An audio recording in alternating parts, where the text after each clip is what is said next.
Aho mumeze mute? Imana ikomeze kubaba hafi kandi mukomeze kugira ibihe byiza, nshuti zacu, nshuti z'akadasohoka, nshuti za cano amahumbezi, ni ukuri rwose turabakunda, Imana ikomeze kubaha umugisha.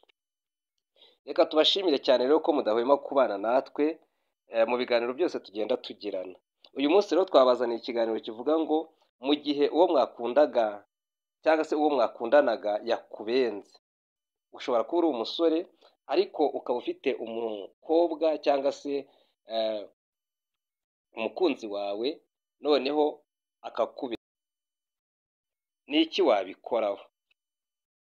Uyu munsi rero twabazaniye icyegeranyo kigaragaza neza yuko muri ubu buzima habaho kubengwa rimwe na rimwe, ugasanga hari ibibazo bigiye bivuka, bamwe bakiyahura, abandi bakabura amahoro. Mbese byakugendekera gute wowe biramutse bikubayeho? Muze tubane. Abashyashya muhawe ikaze. Iyi ni cano amahumbezi nk'uko twabivuze, kandi icyo gukora ni cya kindi, ni kimwe gusa, ni ugukanda subscribe, ubundi ugafungura n'inzogera, ibiganiro byose bikajya bikugeraho mu ba mbere. Reka dushimire cyane abantu baturuka mu gihugu cya Birimaniya cyangwa se batuye mu gihugu cya Birimaniya, twereka yuko badukurikiye. Turashimira namwe abanyarwanda mudahema kudukurikira, kandi twabonye rwose n'abantu bo mu gihugu cy'u Burundi, namwe mwagiye mudutera akamo. Ni ukuri Imana ikomeze ibahezagire. Uyu munsi rero reka turebere hamwe icyo wakora mu gihe uwo wakundanaga nawe cyangwa se uwo mwari mufitanye ubushuti mwateguraga kuzarushingana igihe yakubenze. Abasore barabengwa n'abakobwa barabengwa, ariko byagenda gute mu gihe bikubayeho? Kubengwa cyangwa se bamwe mu babivuga baravuga ngo ni ugutera indobo, guterwa indobo. Ibi bikunda kubaho igihe umuntu yari amaranye igihe kinini n'umuntu, yaramwizeye cyane, yaravuze ati rwose tuzashakana. Umusore akabwira umukobwa ati tuzashakana cyangwa se tuzarwubakana urugo, cyangwa se n'umukobwa nawe akabwira umusore ati rwose ni njye nawe mu rugo tuzarwubakana. Hagashira iminsi runaka yajya kumva ngo wa mukobwa yashatse ahandi, cyangwa se wa muhungu yashatse undi mukobwa. Noneho akabyumva gutyo, kimwe n'uko atashaka undi muntu, ahubwo akavuga ati mbivuyemo, kandi rwose byari bigeze aharyoshye. Icyo gihe rero hari igihe haza kuvamo ibibazo bikomeye. Reka tumaze turebe hamwe ibintu bitatu bihita biba ku muntu wabenzwe. Noneho nyuma yaho turaza kurebera hamwe ibintu bine umuntu ashobora gukora kugira ngo bya bindi bimuvemo, abyibagirwe, ubundi atangire ubuzima, yikomereza ubuzima bwe muri rusange. Iyo uri umusore cyangwa se uri umukobwa ukabengwa, cyangwa se bikarangira uwo wagombaga gushakana nawe akwanze, hari ikintu gihita kikubaho cya mbere. Ikintu cya mbere kikubaho ni ukwanga kubyemera. Uratangira ukavuga ngo byashoboka se? Ntabwo bishoboka. Mbega ukamera nk'umuntu uhise ugira ikibazo cyo mu mutwe, ukumva bitakunda, wahagarara ntibikunde, wagenda ntibikunde, waryama ntibikunde. Mbega muri make uraryama ukaguma ushikagurika, aho ugiye hose bikanga, ku buryo ushobora no kujya mu bwiherero kandi nta gisanzu ufite, cyangwa se ukaba wajya kwihagarika nta nkari ufite, mbega ukishaka ukibura. Birumvikana rwose, bitera agahinda cyane kubengwa, kandi ukabengwa n'umuntu rwose wari waramaze kwiyumvamo yuko uwo muntu muzarushingana. Birababaza, birababaza, birababaza pe cyane. Ndetse noneho utangira kumva amajwi y'ukuntu mwaganiraga, utangira gushakisha, mbega ibintu byose mwagiye mukorerana bitangira kuma bigenda bikuzamo, maze ukagira kutabyemera. Mbega ugatangira ukavuga uti simbyemera, ntabwo byashoboka, ntabwo yashaka undi, ntabwo yanyanga, oya. Mbega umuntu akajya muri ibyo. Ku basore bibabaho ndetse no ku bakobwa bibabaho. Noneho ugasanga ni ibintu bikomeye. Noneho iyo rero kutabyemera bibayeho, habamo no kurakara. umuntu akajyaho akarakara rwose, uwo abonye wese akamurakarira, akarakarira ababyeyi be, akarakarira inshuti ze, mbega kugeza ubwo nawe yumva yiyanze. Kubera iki? Kubera kubengwa cyangwa se guterwa indobo. Mubyumve, ntimubyumve gutya kubivuga gusa, biba bibabaje pe rwose. Nuzabona umuntu bamubenze ukabona afite bino bimenyetso, kutabyemera no kurakara cyane, aba ari mukuri rwose 100%. Ntago ari ibintu, ni nk'isi mbega ibimugwiriye, ni nk'isi iba imurangiriyeho. Rero ararakara cyane, akagira ibintu bimeze nk'umunabi, akagira ibintu bimeze nko kwivumbura, bamuha ibiryo akabyanga, uturimo yakoraga ntiyongere kudukora. Bitewe n'iki? Umubiri wose uba wanze, uba umeze nk'aho wahagaritse gukora. Maze uyu muntu wabenzwe cyangwa se watewe indobo agahita ahindura icyerekezo cy'ubuzima. Ikindi cya gatatu, kwiheba.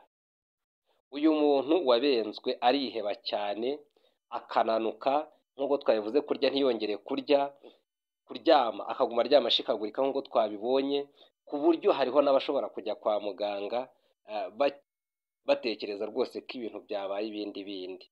Kuri we ntago aba azi ibintu biri kumubaho, abo abana nabo nibo babona ari kugenda ahindagurika, akajya abura amahwemo, akarara arira, akirwa arira. Niba yakundaga uturimo runaka kudukora, ubwo bikaba biranze, mbega akibera muri ubwo buzima, ibintu byose bigasa nkaho bihagarara. Bitewe n'iki? Bitewe n'agahinda gaturuka mu kubengwa, bitewe no gusharirirwa n'urukundo. Ahangaha rero uyu muntu hari igihe arangwa no kunanuka cyane rwose, ubundi amaso agakoboka cyangwa se amaso agatukura kubera kuguma ayabyiringira kubera amarira barimo, ugasanga mbega nta munezero n'umwe afite. Abantu babenzweho rero, wenda ubu mukaba mwariyakiye, mwatwandikira muri comment mukatubwira koko niba ibyo bintu byarababayeho. Ariko henshi bikunda kubabaho, haba ku basore haba no ku bakobwa, rwose iki kibazo gikunda kugenda kigaragaza. Noneho reka tunyarutse turebere hamwe ibintu 4 ushobora gukora kugira ngo uku kubengwa bigusige amahoro, bigusige rwose utandavuye, cyangwa se ngo ube wakwikuraho n'ubuzima. Kuko kenshi na kenshi hariho n'abiyahura nk'uko twabibonye, ugasanga umuntu rwose kwiyahura pe, ukumva ngo runaka yariye ibinini, ukumva ngo runaka yishyize mu mugozi, ukumva ngo runaka mbega ibintu byamudogeranye. Ikintu cya mbere rero, izi nama abahanga batugira, ikintu cya mbere ni ugufata igihe cyo kurira. Rwose niba umuntu yarabenzwe, ukwiye gufata igihe ukagenda ukajya mu cyumba ukarira rwose. Ntihazagire ukubuza kurira, ahubwo igihe wumva agahinda kakikurimo, rwose fata igihe urire, biremewe cyane.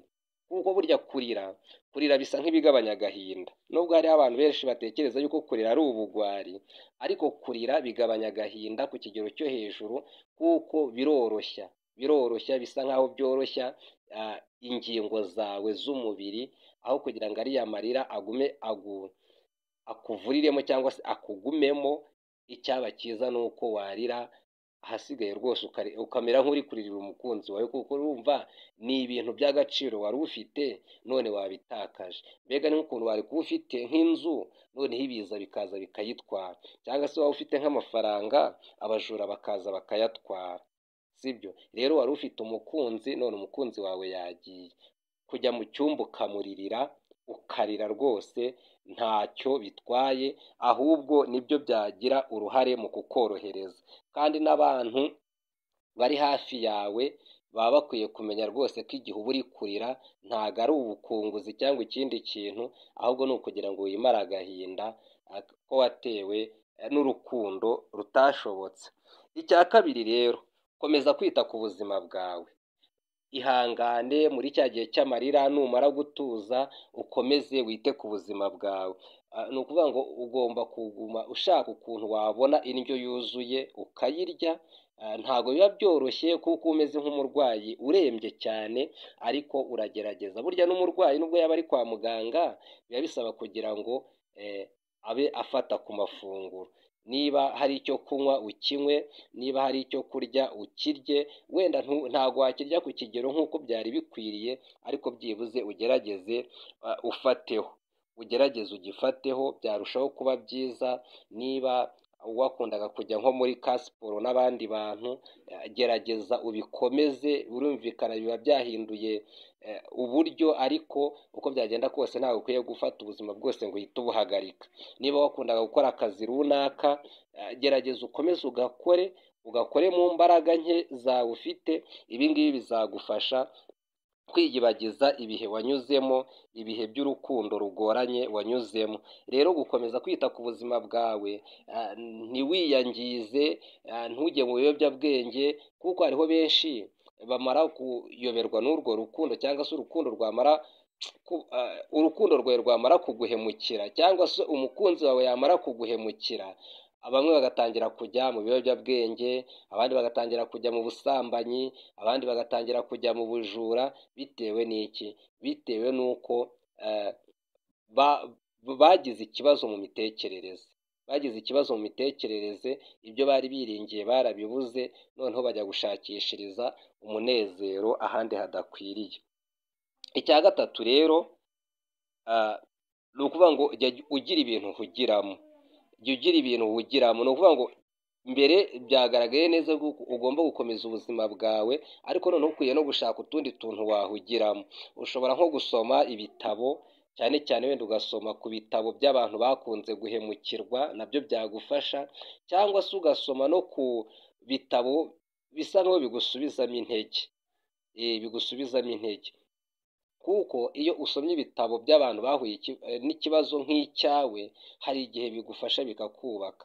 Uravuga uti none se ko runaka uriya yahuye nabyo, ko ndeba nawe yagerageje kwiyubaka, nkaba mbona urwego rundi amaze kugeraho, kandi ko runaka yaramuhemukiye ntibabana, ariko noneho nyuma yaho yaje kubona umukunzi kandi amerewe neza.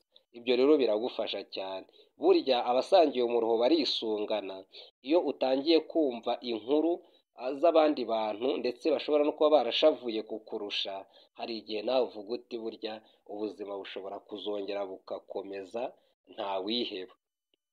Ibyo rero byagufasha cyane. Noneho ingingo ya 4 ariyo ya nyuma, uzajye usenga Imana ibigufashemo, cyangwa se igufashe kwihanganira ibibazo.